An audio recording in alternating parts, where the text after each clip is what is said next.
AJ Styles pulled a Mark Henry, but he did not show up in MLW. What a lack of commitment to the bit. Welcome to the Brunch Gimmick, whether it's the morning, afternoon, evening, or you're tuning in following the live stream. Thank you for being here. If you are here, hammer that like button. Smash that subscribe button if you haven't already. But most importantly, thank you. It's a Sunday morning for me. You can tell that I'm still a little rough from a Thursday, Friday of hosting shows. Well, I guess a show and a bit. If you were there on Thursday, we'll get to that in a minute.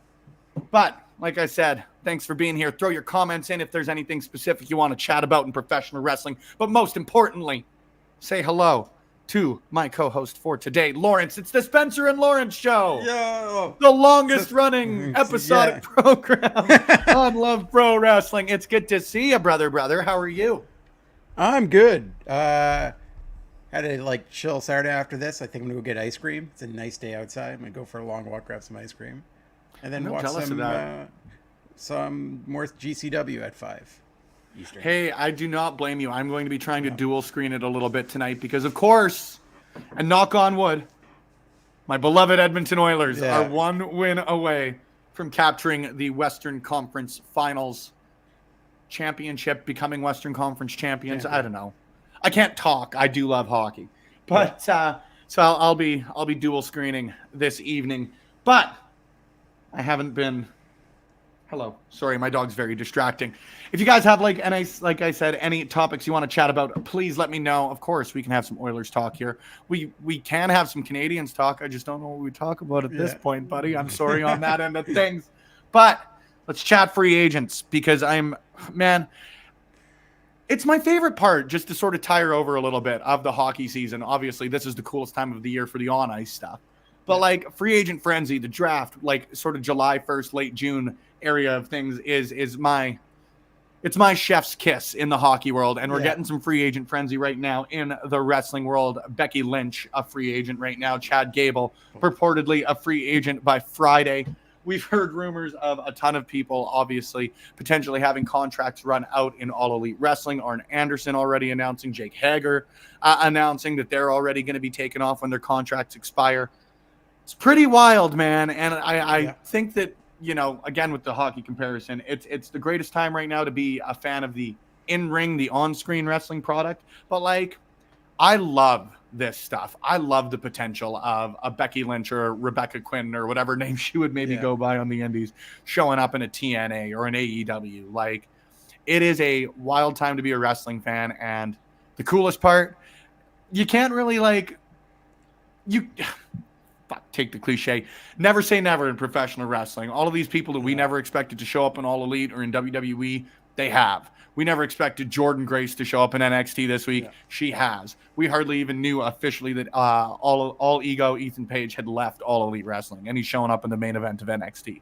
Absolutely friggin' wild. Dustin, good to see ya. Nathan, good to see ya, as it was this weekend. Thank you guys for being here. Let us know if there's anything you want to chat about. Let us know if there's anybody you are maybe excited about to see hitting the free agent market. Dream matches, all of that good stuff. Yeah. But Laurence, I'm going to move on to you, man. Like, obviously, Becky Lynch being the big one. But like I said, Chad Gable showing up elsewhere would be absolutely massive. I don't know. Maybe Jake Hager's a little less appealing on my end of things. I digress. But free agent frenzy has hit professional wrestling. Thoughts?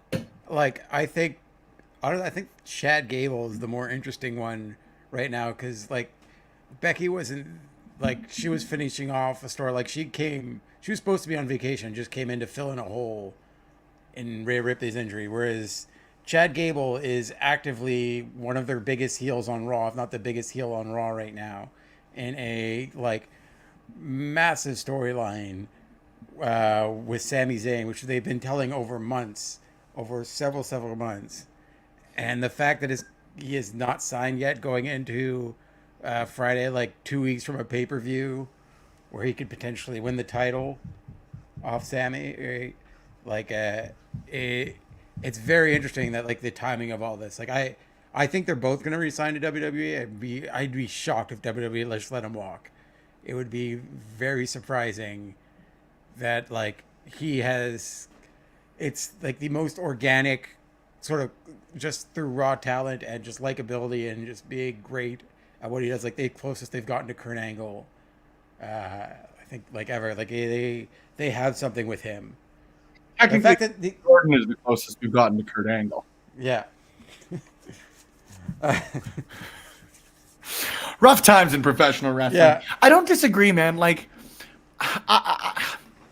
WWE, like, Drew McIntyre being the most recent example of it, but, like, they've proven they're not scared to, like, let things get down to the wire and still invest in people, right? Yeah. Like, I agree. I don't think that Chad Gable's going to go anywhere, but, like, the one name that keeps coming, and Nathan, you brought him up there in the chat as well. Like, I'm 50-50 on if Ricochet is going to stay. I really am, especially, and I don't know if it's just reading into the tea leaves or what, but, like, Ospreay's already bringing up how he'd love to wrestle Ricochet again. I think that just given his style and the way that All Elite Wrestling functions, he's maybe a better fit there. Not to say he hasn't been great in runs in WWE. Like, you know, a lot of people, I think, would argue that the WWE Speed Championship maybe isn't the best highlight for him. I would tend to agree there. But it's not as though Ricochet hasn't had opportunities. It's not as though, you know, in spite of some setbacks, cough, Brock Lesnar match, he hasn't done some really cool stuff in WWE. I just think he's a good fit there, but it's a better fit with All Elite. I would be psyched to see him show up in AEW. Yeah, I don't know. It's 50-50 at best for me if he stays because, you know, like you say, WWE, they've got the money to sign anybody that they want, but it's not like All Elite doesn't. Yeah. You know? Like, I would like to see him not, like, if he were not to sign with WWE, I'd like to see him, like, do a short stint at TNA, either, like, not sign a contract with it and just do, like, a few months stint in TNA. And that's just because you're getting Slammiversary in Montreal, you selfish prick. Oh, man. Like, I was dying at all the rumors of, like, potential people crossing over. If, like, they do it at Slammiversary, I would lose my fucking mind.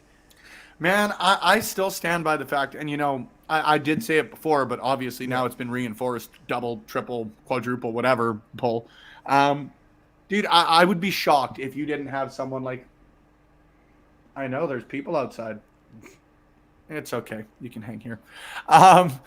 I would be shocked if you didn't get someone like a Natalya crossing over, you know, another potential free agent. But even before that, the amount that her and Jordan Grace were going back and forth on the Twitter machine, the X machine, whatever you'd like to call it.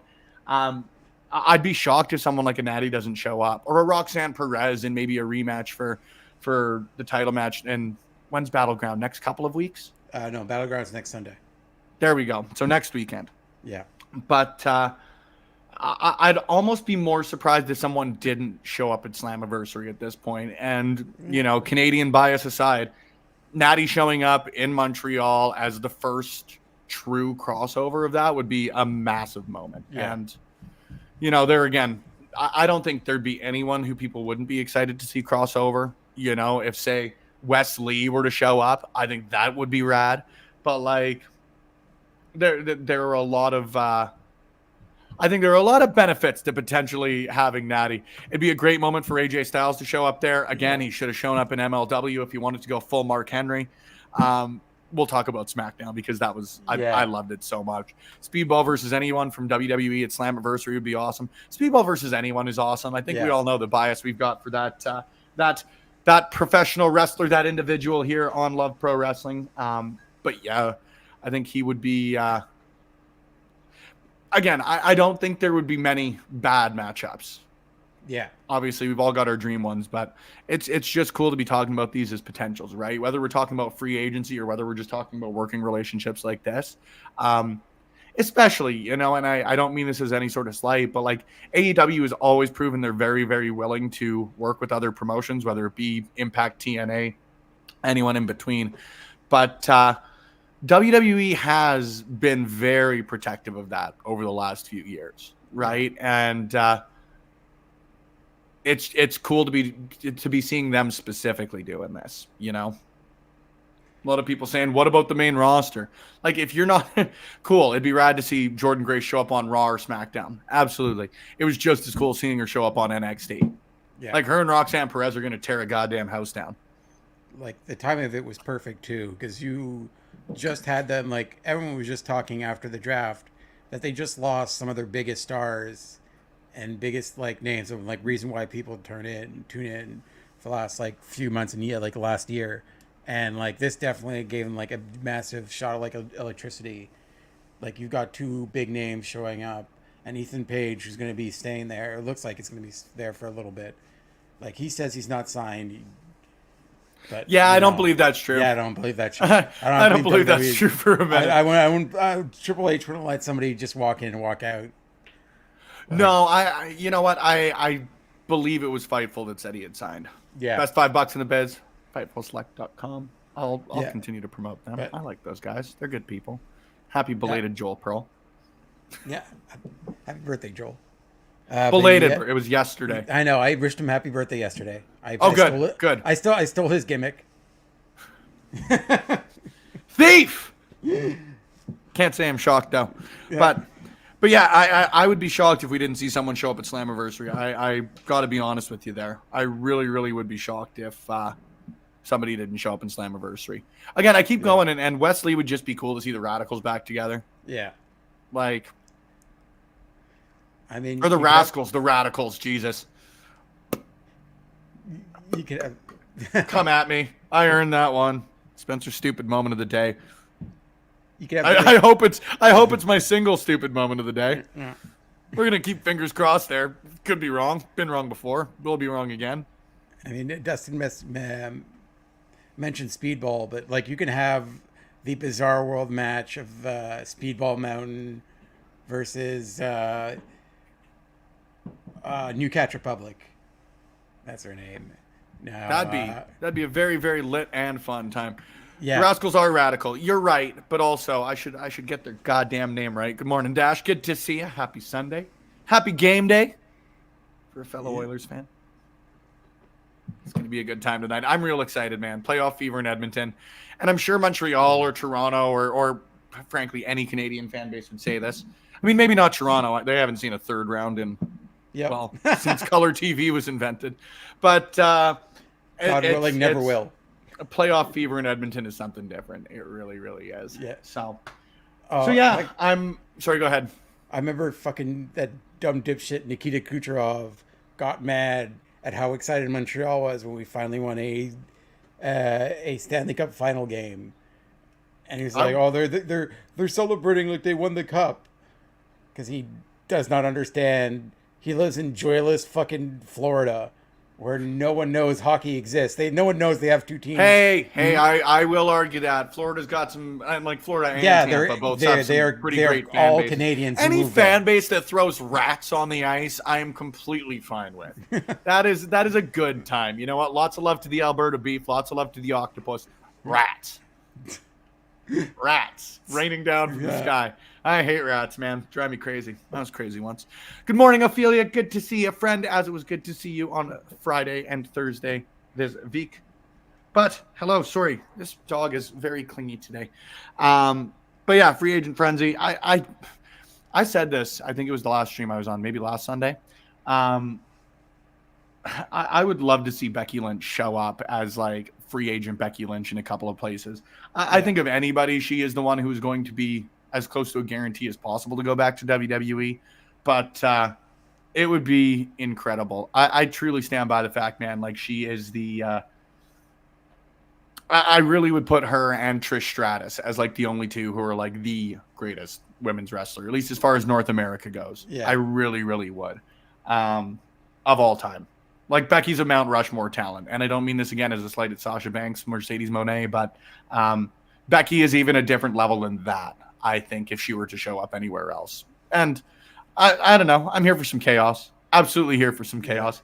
Say his name and he'll appear. I would love Joe Hendry. Man, if he were to show up at Clash at the Castle, the reaction that guy would get showing up at Clash at the Castle, I think would be just it's if you can make the logistics work, it is can't miss as far as I'm concerned. Especially right now. Yeah. Like I've always really loved Joe Hendry. Selfish plug. Go and check out my interview with him from a couple of years ago, right here on this very channel, where we sang Tenacious D. Great dude. Yeah. Somebody else who's been training with Natty. Joe Hendry? Joe Hendry, yeah. Everybody should be. Yeah. Let's nice little bow on that one. Everybody should be down there. Hi, Rip. But yeah, the opportunity for crossover on his end of things specifically, it's just a perfect storm. It really is. Could you imagine his music hitting in front of, what's the capacity at that stadium? You've got to guess like 50, 60,000 people at the very least are showing up for that thing. Well, if ticket prices go down, 50, 60,000 people will be showing up for that thing. But yeah, Joe Hendry. I believe he's from Glasgow as well. Yeah, I think he's. Where my mom's from, by the way. There's a fun fact for Spencer Love. And didn't you have a conversation with Nikki Cross about that? Yes, my mom. Yeah. That was Elimination Chamber a couple of years ago. Look at this face. Sorry. This is the first day I've had with the dog. Cleaning up the ring crew and all that sort of stuff yesterday was a pain in the arse, to say the least. What can you do? Let's talk. I brought up AJ Styles a couple of times. I have very much enjoyed his feud with Cody Rhodes. I very, very much enjoyed the segment for Friday Night SmackDown. It's admittedly the only thing I've had the chance to watch, but hot damn was that great. I'm excited for that feud to continue too, to be quite honest with you. AJ is just, I think it was even Zach that brought this point up. Like, he has been the first feud for the last 3 champions. Yeah. Like, he was the first feud there for Seth Rollins. It's the first feud now for Cody Rhodes, obviously, with Roman Reigns. Like, it's about time that guy gets a championship back. I don't think he will. I still think Gunther's taking that title off of he's still taking that title off of Cody Rhodes at Bash at Berlin. Yeah. There's my lukewarm ass take, because I don't think I'm the only. If I'm the first person to suggest that, hot damn. Well, no, doesn't he have the guaranteed match at SummerSlam now? Right before. So I think he's going to win it at SummerSlam. They'll probably have a rematch. He's going in as champion. Bash at the Beach. Oh yeah, I guess it is. Yeah, it's after. Yeah. I don't know. I could see Gunther losing at SummerSlam to win at Bash in Berlin. Yeah. Like, here's the thing too, and not by any means is it like a heel turn or something like that for Cody Rhodes, but like Gunther is going to be the biggest babyface in the world when he shows up in Berlin, right? Yeah. Like, having Cody win dirty or something along those lines to just get a better reaction in Berlin, why wouldn't you? Maybe not win dirty, but like, and it'd be so disappointing because I would have to assume Universal Championship matches main event, but like DQ win, double count out, like something like that. Yeah, I've thought about like winning by the skin of his teeth, by like just a roll up or so, like a quick roll up out of nowhere. Giovanni Vinci screws Gunther out of the win and then gets squashed on Raw the next day. That's nothing against Vinci. That's everything for Gunther, just beating people to a pulp. I don't know. Like, that's just my thought. I think Gunther's got to, I don't know, defending it at Bash in Berlin versus winning it at Bash in Berlin, 2 very cool options. I just think, I don't know. why you wouldn't have the huge pop of him winning that 1, 2, 3 moment in front of a hometown crowd. Yeah. I don't know. I think would be very, very cool. That being said, he'd get booed out of the building if he won at SummerSlam, I think, too. So Yeah. and you're not damned if you do, not damned if you don't. Your thumbs up if you do. I don't know what the opposite of that phrase is. I really don't. But that's just me. But yeah. So AJ Styles. I'm real excited for this one because you'd have to assume Clash at the Castle. That's going to be on the card. Did they officially announce it? I don't think they have yet. What the card? No. Because we're 2 weeks away. Like we're 13 days away. Clash of the Castle. They've already announced. Like I know Bailey is facing Bailey and Piper Niven. That rules so much. Such a Love good me some moment for Piper Niven. Yeah, Abso-freaking-lutely. After all of the Dewdrop fiasco. Yeah. Remember that? Remember Eva Marie being back? That occurred. That occurred. I think she was the main event. She wrestled. Is it her? Who'd she wrestle at SummerSlam? JPJ, if you're still in the comments, please remind me who Eva Marie wrestled at the SummerSlam we went to. Because, yeah, that was not a good time. But, yeah, the Dewdrop fiasco. To see her not recover, but recover from that. And man, again, having the opportunity to be in front of 40, 50, 60,000 people in your home country, hometown, a home country. As Canadians, we can all speak to the hometown vibe. Kevin Owens is a hometown hero in Edmonton, Alberta. Yeah. So for Piper to get that moment is very, very cool. Obviously, Bailey getting the opportunity to defend her championship in that sense is going to be fun. UK fans love her too. I don't think you're going to get the traditional, like, I don't know, flipped crowd. Like, the fact that Bailey was over there still getting Hey Bailey chants a month ago, 2 months ago, you're going to still get that in Glasgow. 100%. Was that Alexa Bliss? I think it was Alexa Bliss in 2021. Yes, it was. Oh, boy. It was a bad time. Same SummerSlam. Same edition of the SummerSlam, excuse my grammar, that Becky Lynch returned at. Yeah. Which was neat. Fun fact about that SummerSlam, the debit machines all around the stadium all died. So no one could buy beer or merchandise for like the better part of 2 hours. Jeez. Which was really sad. What do you see happening with Damian Priest and Drew at Clash at the Castle? I think Drew has to win, right? Especially by that point. I know it's only 2 weeks by that point. But like, is CM Punk going to be available for SummerSlam? I think so. I would have to think so. And Punk and Drew at SummerSlam for the World Heavyweight Championship has money written all over it. I would love to see Drew or Damian's run continue, but I think it would also help play in. You know, Drew's not exactly a traditional babyface. He will be when you're there at obviously the Castle, but I think having this play into the breakup of the Judgment Day, having Finn come in and screw him, JD McDonough, someone like that, playing into a Drew McIntyre win would be outstanding.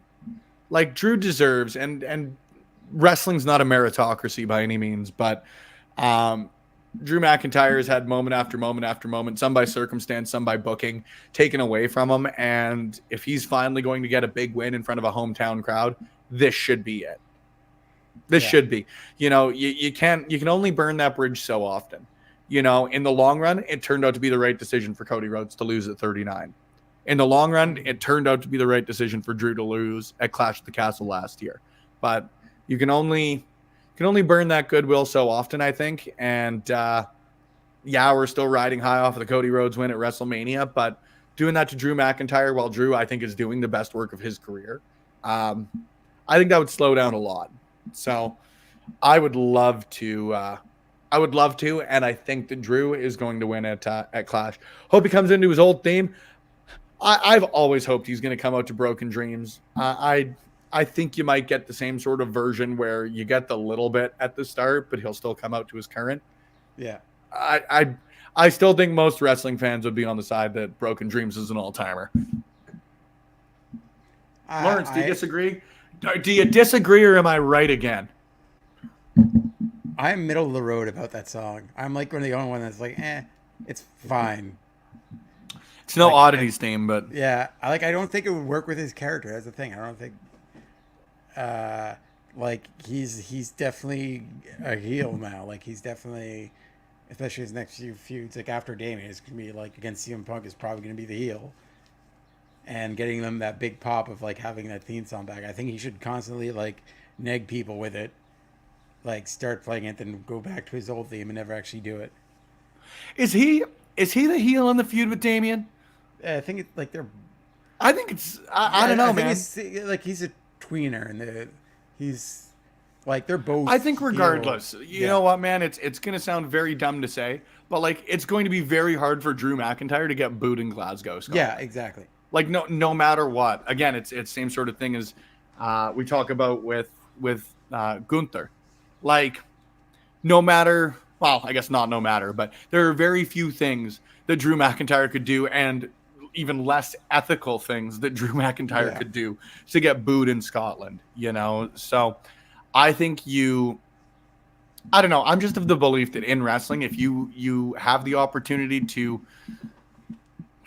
why would you take away from a potential like watermark moment for your company and for an individual? Yeah. You know, because in the long run, cool. If Drew McIntyre goes out there and he cuts off his old theme or he tries to get booed in Scotland or whatever, all right, that'll still be fine. I would enjoy the match. I can understand how you'd be able to do it, but like, man, for the potential, like Drew's going to get a big old pop regardless.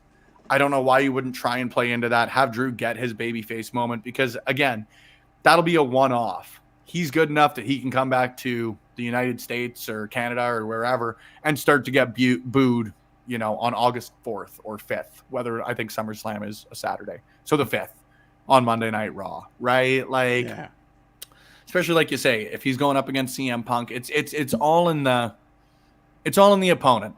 I think he's going to get cheered in Scotland and then he can come back and start getting booed like that again. Yeah.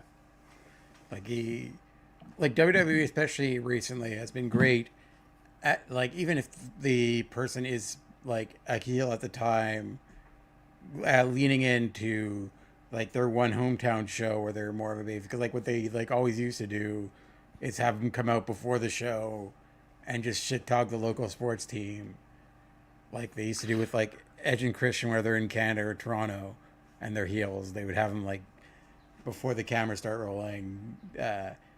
Talk about the local sports team or something and just bury the city. So they'd boo them. But like they've definitely done better at like giving fans that moment, especially the ticket prices are more expensive. Like you've got to give the fans them, like they're there for like in large part because they want to see their hometown boy win. Yeah. I think there are definitely times like you should play that stuff up for heat, but like, man, it was for the longest time just the trope of, well, you're at your hometown, you're probably losing a match. Yeah. You're probably losing that match, you know. Even perfect example, right, was when WWE was in Montreal last and what they did with Sami and Chad. Like, Sami Zayn still gave them the moment, and then that moment got destroyed in a perfect, wonderful, terrific way. So, I don't know. I would still think Drew goes over. I think that Punk and Drew, obviously, if Punk can be or is cleared by that point, like that's a money match. It's 100% a money match after the work they've put in over the last few years. I'd like to see Punk use this Fire Burns again as well. I don't think it'll happen. I really don't. And I doubt even more. And his entrance to AFI in that Max MJF feud is one of my like all-time favorite AEW moments. Because of that, I don't think he'll ever use that in WWE. No. I think it was like specifically for the ROH reference. And then like it was an alright, that was like a one-off moment. But like WWE wouldn't pay for the song for that, to reference a product they know they don't own, and that their competition directly owns. So like I don't think like there's a better chance you see Kill Switch, but I think Punk is definitely set on cult of personality for the rest of his career. Like maybe just have everybody go full indie show and have them all come out to let the bodies hit the floor. Yeah. God, like that's our backup. Somebody doesn't send me, and this is the company position, and Anybody doesn't send me their music, I've got so many different versions of Let the Bodies Hit the Floor downloaded. I got no issues. No issues. You will get Let the Bodies Hit the Floor. I'll suit it. There's like acoustic versions. There's all of that. We can make this fit. There's an acoustic version of Batista's theme that's absolutely fantastic. I don't know why that's where I chose to go with that one, but we will. Anyways, we've got to pick a match to watch along with. We did not do that. I had Zach send us a generic logo because I had no idea. I've spent 2 days, a day and a half editing stuff. So I've got some ideas, but do you have any ideas? Does the chat have any ideas for any Love Pro they would like to watch? I'm pulling up our YouTube channel right now, so if you can maybe pick a topic, that'd be neat. I can multitask. I've done it before.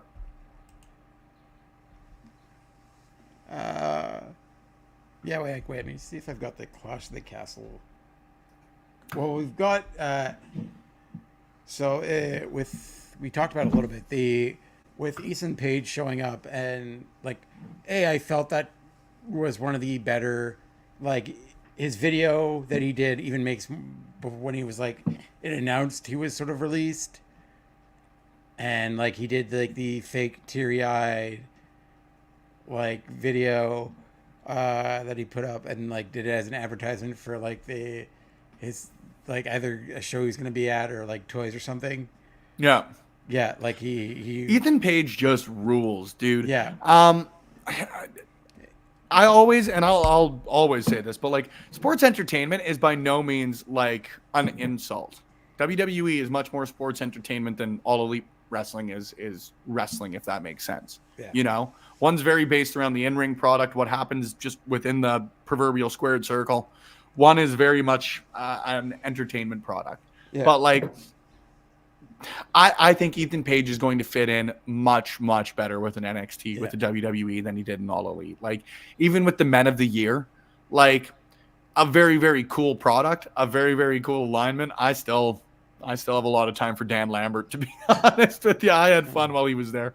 Maybe overstayed his welcome a little bit, but I digress. But they were so much fun, but not exactly AEW style in a lot of ways, you know? And I think especially after they broke up, Ethan, by no means on his end of things, but he sort of got lost in the shuffle. I think his last match was the one he had in Hamilton against Omega, and that would have been 3-4 months ago. Yeah, even longer than that. How long's Omega been out? Right. So I don't know. I'm by no means is it again an insult. In the same way that I talk about Ricochet would probably be a lot better off in All Elite Wrestling, in my opinion, just for more of the in-ring based product.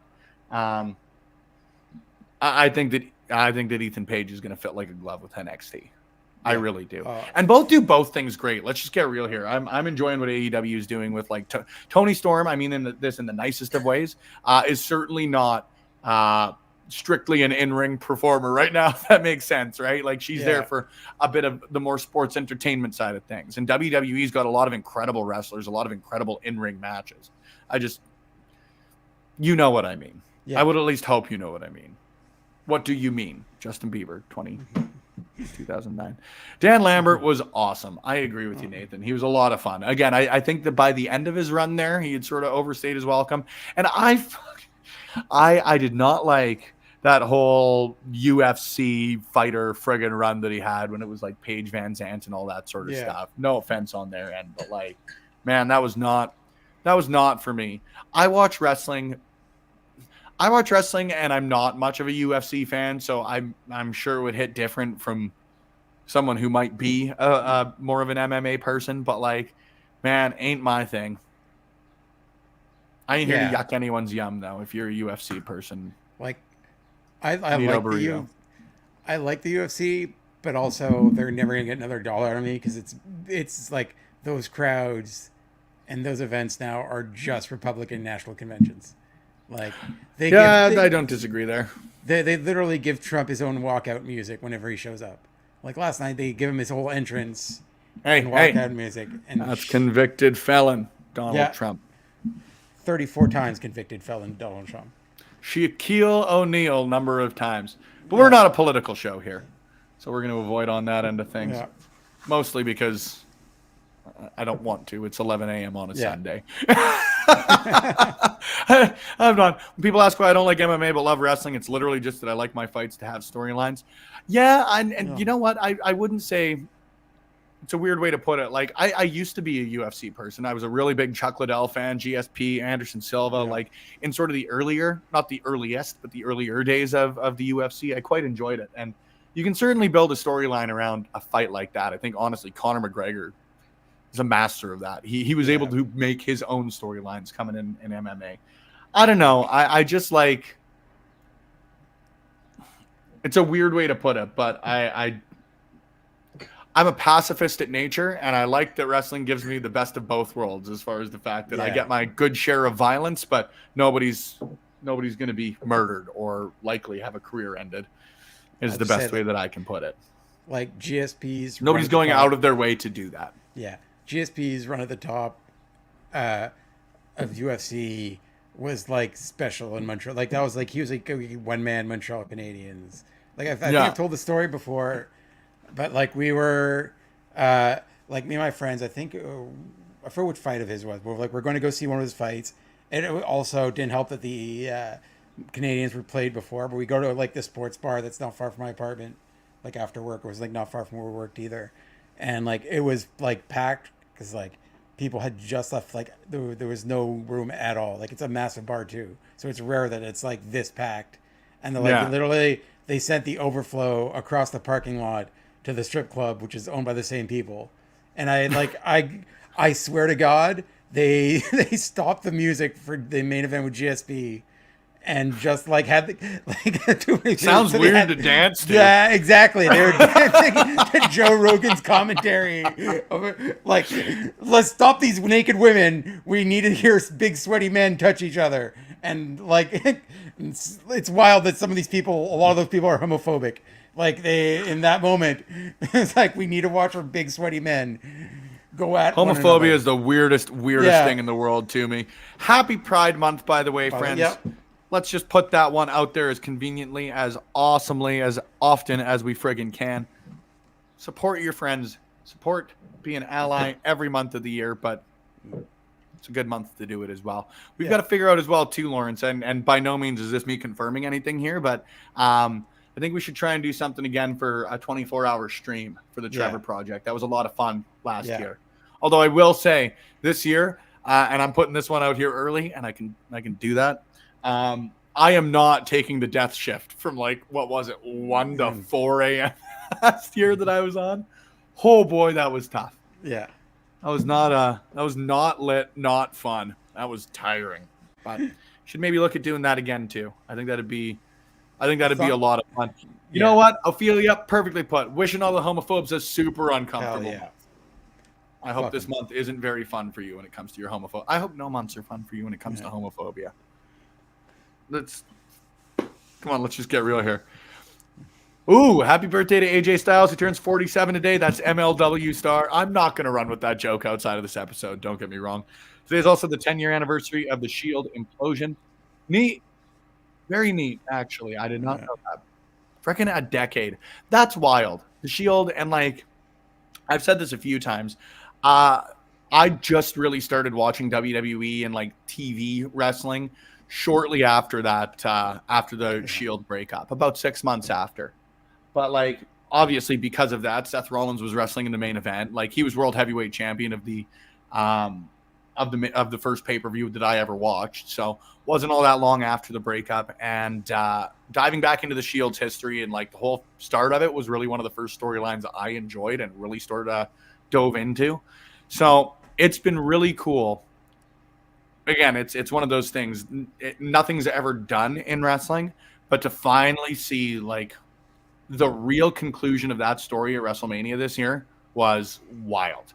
And I don't know, it's there are a few people that I think will definitely come back to WWE at some point. Mercedes Moné herself has said she will. I think Jericho is going to come back for one last WrestleMania match. I think there are a few people like that. But I don't know if we'll ever see the Shield in the same ring together again. I really don't. I think, to be honest, the next time that we would see the Shield together would be either at a darts competition like we saw with Blackpool Combat Club yesterday, or like at their Hall of Fame induction. Yeah. Because I don't know if Moxley ever comes back outside of for something like that. Because by all intents and purposes, like even if you include up to when Moxley / Dean Ambrose left WWE 4 or 5 years ago, like they were Hall of Famers at that point. Yeah, they were. That's everything they've accomplished since, right? Yeah. So, I just don't know if Mox will ever come back and wrestle a match in WWE. No, I think like he's happy where he is, and like if he retires, he's probably just going to do like a few indie dates. Oh yeah, like his contract's not up until I think the end of 2027, anyways. Yeah. So we're a ways away, anyways. But like, man, I don't think there is. So like I said, it was kind of cool to see, in my opinion, what is like the conclusion when Roman took that chair to Seth, but lost everything because of it. Yeah. That sort of closed her all out for me. Yeah. Because now Roman Reigns, and again, lukewarm take, but like he's going to come back as the biggest babyface in wrestling. Yeah, with her. Like when his music hits next, man, it's going to go bonkers. Like I think he's going to be back for SummerSlam because the movie he was shooting is just about to wrap up.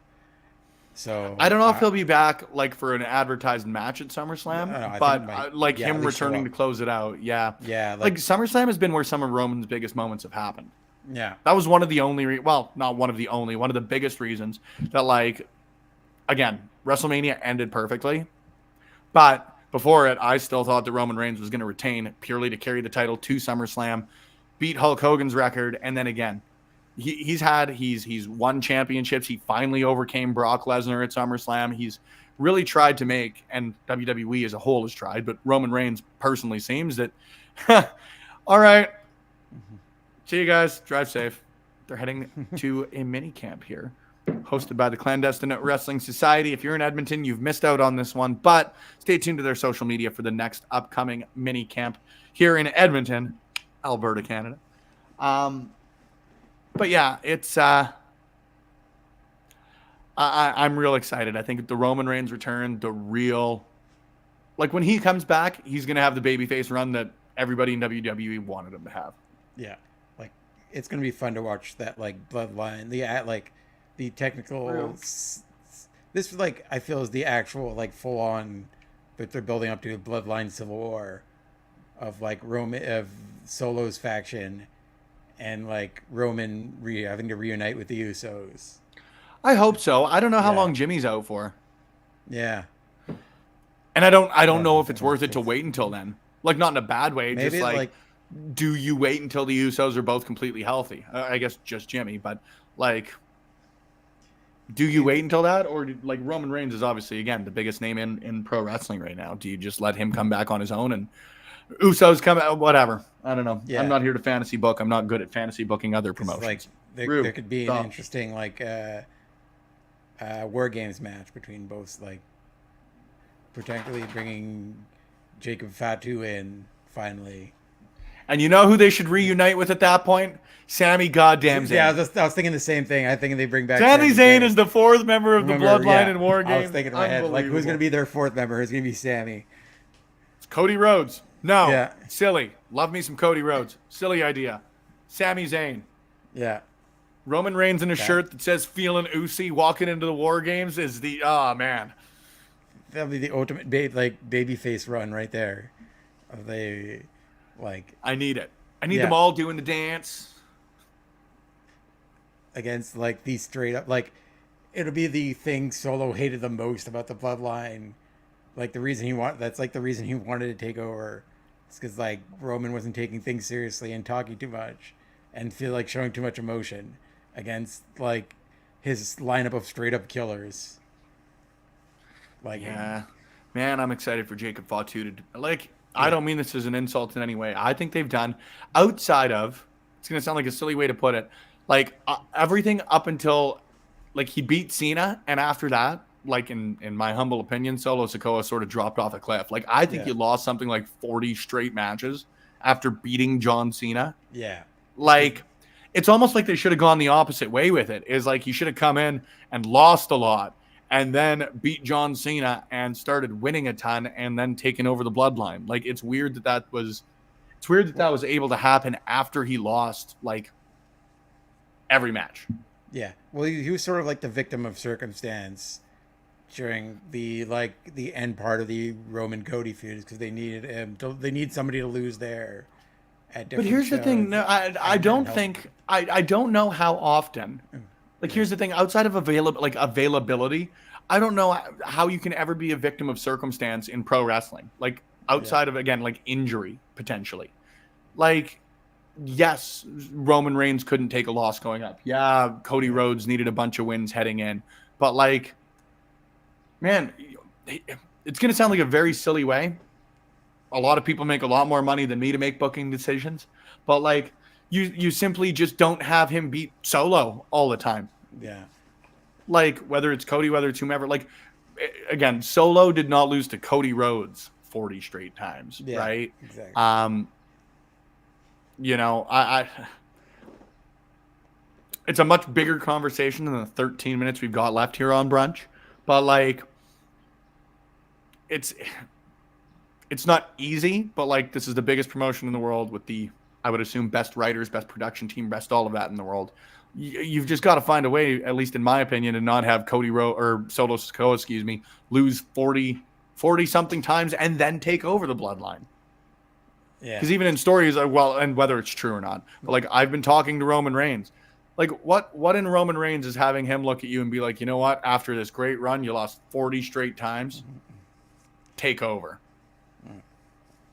So the larger point for me there was I can understand the concerns about Jacob Fatu coming in and somewhat outshining Solo right now. Because A, shiny new toy, and B, you know, Jacob Fatu hadn't lost 40-ish matches. I'm going to pull up right now. Pull up the cage match machine here. Because it's not like he was losing this, like, cage match, Solo, Sikoa. Talk amongst yourselves. Yeah, so who are some of the people that this dude lost to? Okay, so Jey Uso, top guy. LA Knight, somewhat top guy. Cody Rhodes a lot. LA Knight a lot. AJ Styles a lot. Randy Orton defeats the Bloodline. Kevin Owens, AJ Styles. So it's not like he's losing to like scrubs, for lack of a better way to put it, but he's also still losing a lot. It's top guys who had to like, they needed somebody that are feuding with the bloodline that they needed to get a win to either keep him around, to make him believable against against Roman in their storylines.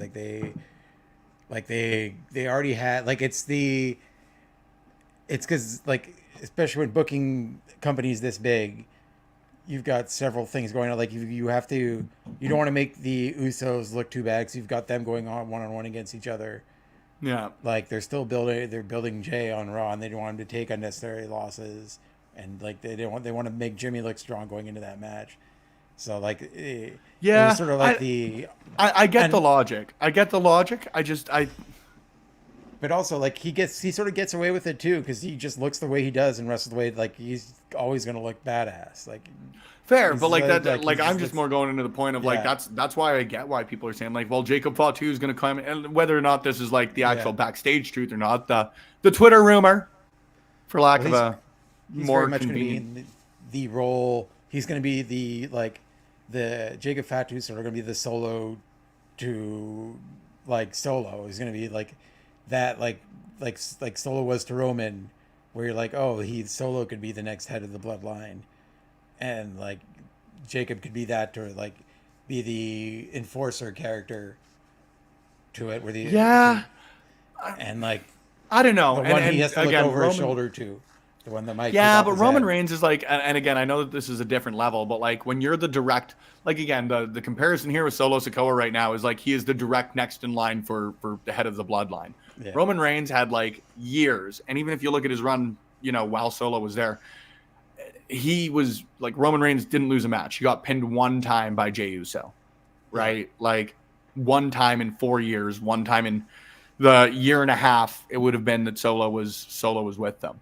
And in that year and a half where Roman was undefeated and obviously WWE undisputed Universal Heavyweight Mega Champion, like Roman Reigns had an aura that Solo doesn't have. You know, Solo wasn't going to come in and overstep Roman Reigns. I get why that fear would be there with Fatu. Yeah. So that's my opinion. I'm sticking to it, but I love me some Jacob Fatu. Guy's a stud. And I still love me some Solo Sikoa. I just think it's hard to convince me. Like, Roman Reigns became the head of the table. He ran the bloodline after getting the endorsement publicly from Afa and Sika.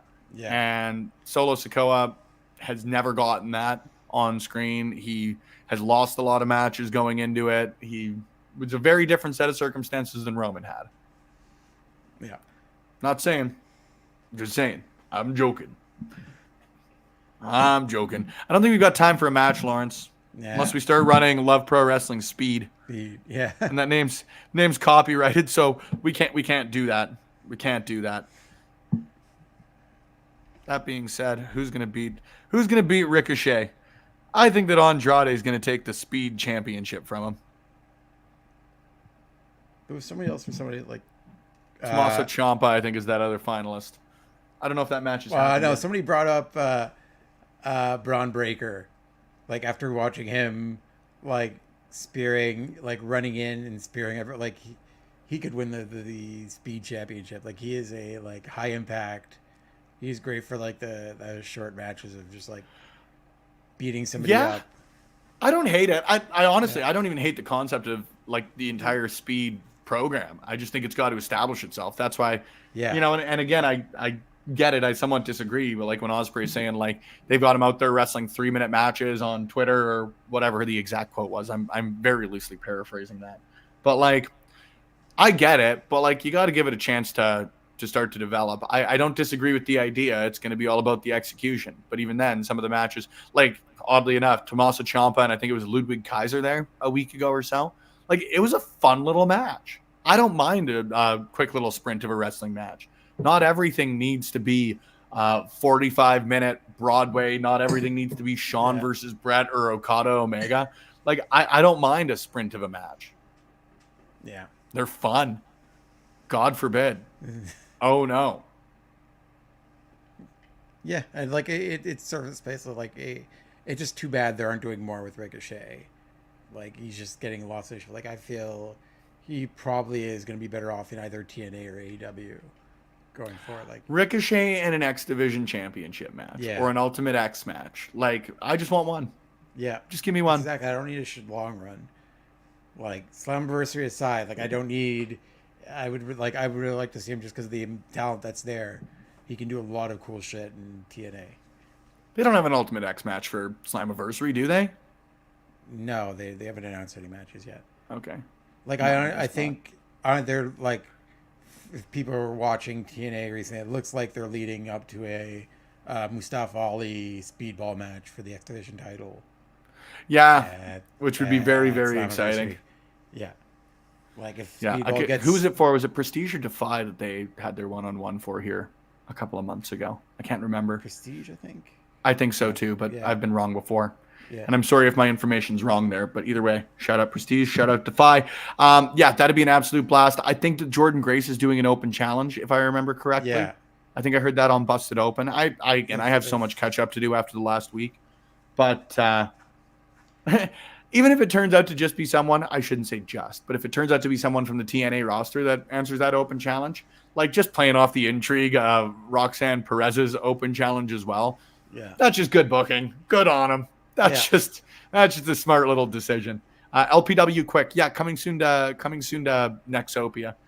But yeah, Ricochet is the Speed champion to tie her all back. I don't hate. I wish they'd do more with them. I think he's going to do more elsewhere. Yeah. And that ain't even an insult, man.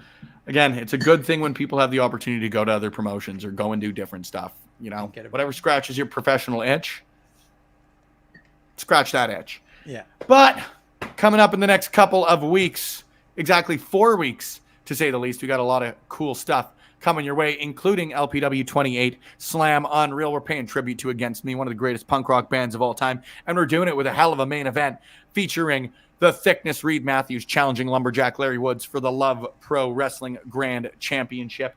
Real excited for that one. Pick your tickets up at tixr.com/love wrestling. They're going quickly because not only have we got that, but speaking of TNA, we've got the TNA return of one frontman, Alan Angels. He'll be taking on Michael Richard Blaze for his newly won LPW Challenge Championship. Like I said, you can find those on Tixr, tixr.com/love wrestling. You'll want to pick those up before they're gone, or subscribe to IWTV for more on that end of things. The other thing that we got to make sure that we shout out is myself, Lawrence, JPJ, Mike from Indeed, and Zach Ralph. We're all going to be in Toronto for the Money in the Bank pay-per-view, and we're going to be getting on a bus for our first ever pub crawl, Money in the Drank. That'll be on Saturday, July 6th, the same day as Money in the Bank itself. We're going to be going all around Toronto, hitting up some of our favorite pub crawl stops, closing out at the Rec Room there, just minutes away from Scotiabank Arena.